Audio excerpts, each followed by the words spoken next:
Alrighty, I am excited to do this video. I want to get personal and share some life experiences in light of everything going on right now. It's brought up some memories that I wanted to share that I've never shared publicly before. And then I also want to emphasize the importance of appreciating allies. So I'm not going to do a long intro. Let's dive right on in. Before I talk about anything personal, I wanted to start off with acknowledging your allies in your circle. It's so important to do this. My first point on this is notice who's speaking up and who isn't. And it's really important to take the time to acknowledge those who are willing to speak up. I'll be frank and tell you, I know people watching the behavior of others in their network, and they're even sharing who's posting what and who's interacting with their posts and who's making what comments. I mean, a lot of people are observing who's willing to take a stand against social injustice, who's willing to take a stand against racism, and who is staying quiet. And on that point, in terms of those who are silent right now, I wanted to mention some quotes by Martin Luther King. The first quote that comes to mind is, "A time comes when silence is betrayal." And the second quote is, "In the end, we will remember not the words of our enemies, but the silence of our friends." I'll forever remember the statements made by friends and acquaintances, people in my network this week. I will forever remember those and how they made me feel. I felt seen, I felt supported, and I felt like they really understood what was happening in society right now, and they were willing to stand alongside me, with me in the fight against injustice. And overall, just showing alignment with so many people who are hurting right now. To that end, I wanted to mention another quote by Maya Angelou, which is, "I've learned that people will forget what you said, people will forget what you did, but people will never forget how you made them feel." I feel like that quote sums up how so many people are feeling right now, because I may not remember every single thing that everyone said in this past week alone, but I do know in my circle alone who decided to speak up, and I remember how I felt when I read their comments. I mean, it was really nice to see the support this week. It really mattered a lot to me. The second point is on the topic of being on brand, making sure that in terms of your social media feed, that especially if you're an influencer and so forth, you gotta stay on brand. And I feel like this is the time to put that particular best practice aside.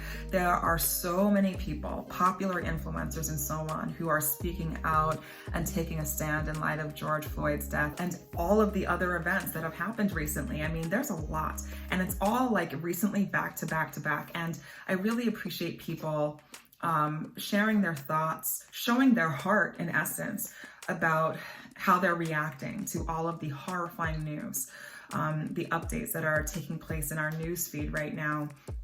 I think some people are scared. Some people are maybe nervous about potentially impacting the bottom line of their business. They don't want to cause any controversy or upset their member base. But you know what? I feel like a lot of people are getting love right now for speaking out. I mean, there's a lot of people who are getting a lot of love on that. I feel like the whole topic of being on brand just isn't applicable right now, because so many people right now, despite what their brand is, what they're selling or what they talk about, what they do online, people are making it a point to speak out against social injustice. And those that follow them will forever remember what that person did at that moment in time, how they reacted to the news events at this moment. As a side point too, it's important to note that when people are making statements, when they're speaking out against racism, speaking out against social injustice, their posts have a healing and soothing effect often on the reader.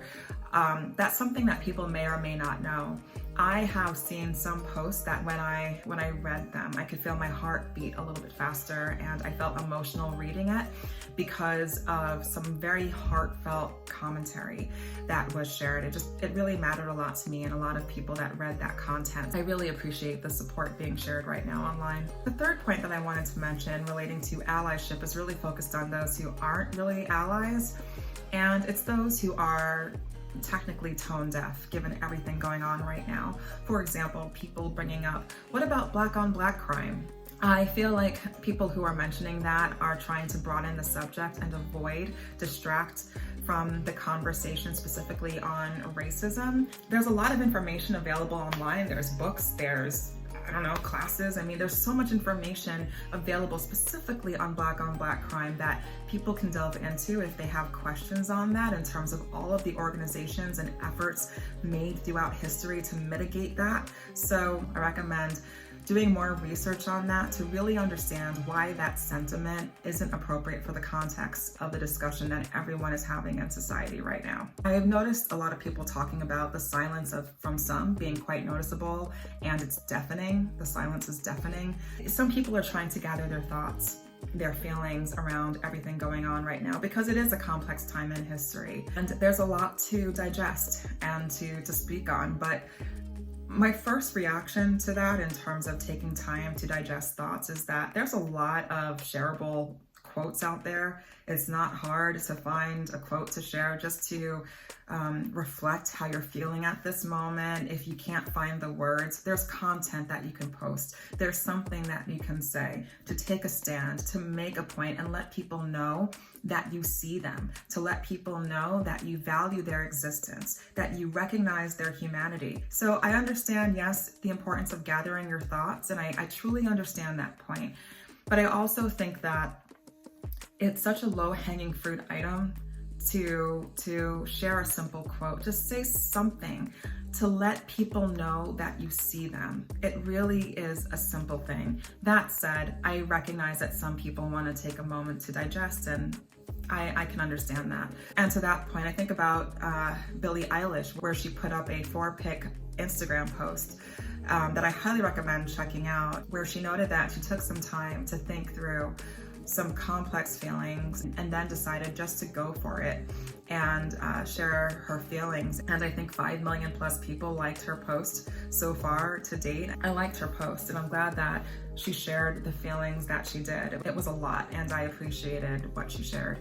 And then there's the topic of LinkedIn. And that's like another thing altogether when you talk about the professional setting, because there's a lot of people who feel like LinkedIn isn't the place to talk about race or social injustice and so on. And yeah, a lot of people are disagreeing with that sentiment right now. I appreciate, for example, an article titled "Maintaining Professionalism in the Age of Black Death is a Lot" by Shaniqua Golding. A lot of people are talking about this article, and I was drawn to the following statement in particular. Quote, "I don't know who decided that being professional was loosely defined as being divorced of total humanity, but whoever did, they've aided unintentionally maybe in a unique form of suffocation." I love that quote. Yeah, the whole idea of separating the acknowledgement of one's humanity from a corporate setting, it doesn't make sense. It doesn't translate. And a lot of people are speaking out against injustice, and I think that's awesome. I've taken notice of a number of companies making statements, and some may say, oh, it's virtue signaling, and what about their board leadership and their executives? There's not much diversity there. And yes, I acknowledge and appreciate the importance of diversity and inclusion. In fact, I wrote an article, a long article on that topic late last year on LinkedIn. But I also think it's important to appreciate the fact that companies, executives and companies, are choosing to make statements in light of everything that's happening right now. It's a huge moment that's taking place right now in terms of corporate culture and corporate behavior. It's a huge moment. And I think it's important to acknowledge and appreciate that.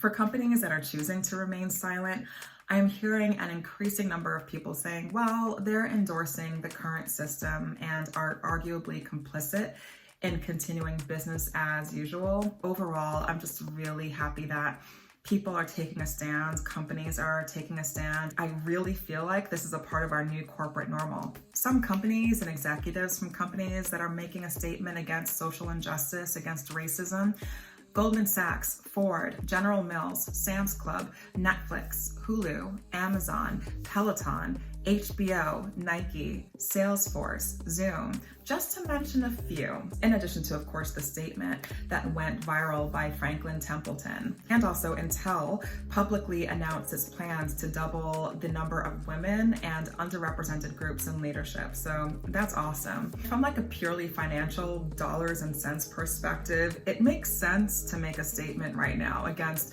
social injustice and against racism, because a lot of people right now are talking about moving their business from companies that are not making a statement over to companies that are. It's interesting to see the impact of corporate statements on people's business decisions. And before I go into personal stuff, the final point that I'll make in terms of allyship is on the topic of curating your friend circle in light of who's making a statement and who isn't. I've heard a number of people talk about disconnecting altogether from friends who have not made a statement relating to combating or fighting social injustice or taking a stand against racism and so on. While I don't condone cutting people off because they haven't made a statement, I do think it's important to take notice of who's speaking out, who is saying something. I truly believe that the people who are making statements are acknowledging your right as a person of color to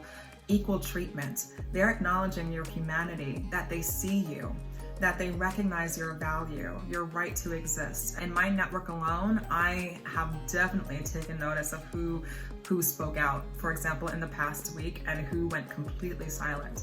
It's noticeable. And my peers are saying the exact same thing. So time to get a little bit personal. I think that this is a cathartic moment for many. A lot of people are sharing stories in terms of their experiences with racism, really traumatic moments and so forth. I mean, there's a lot of conversation and revelations at this moment. And overall, I think it's a hell of an opportunity to start the healing process on conversations or just overall moments that people experience that they've never disclosed publicly. A lot of that is coming out right now. So I think it's important to open the conversation even further and allow people to heal, because very often these moments, these traumatic moments in terms of dealing with racism, so many people bottle it up for different reasons. I know that there are certain moments in my life that I bottled up initially, and then I decided to seek counsel, speak to a therapist on those, or speak to friends. I mean, people deal with traumatic events in different ways. That's why, for those who are wondering, why are Black people saying that they're triggered due to certain recent events? It is triggering to see what feels like something that you have experienced in the past, or that someone close to you experienced. It's scary. It may not be the exact same thing in terms of what's hitting the news, but if you had any event in your life that felt familiar, it's triggering to see video footage of that familiar event playing over and over and over in your feeds.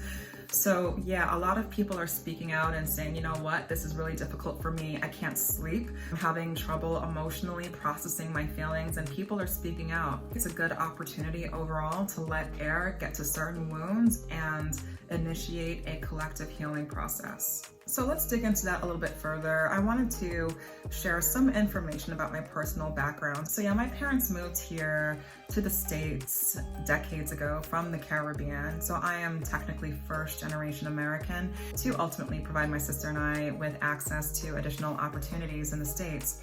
And that's exactly what happened. My parents worked very hard, and my sister and I worked very hard, and both of us received Ivy League educations. Boom, there you go.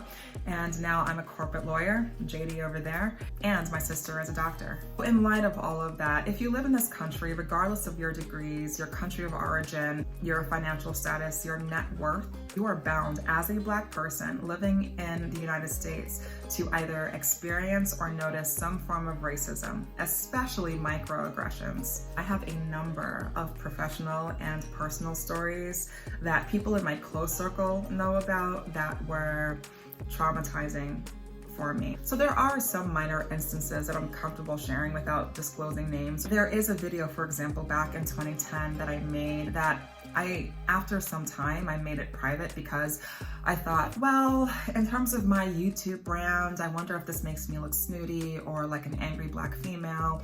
So let me make it private, not delete it, but make it private. But then over time, as I've aged, I have increasingly been acknowledging the validity of my emotions. And at this point, it's like, you know what?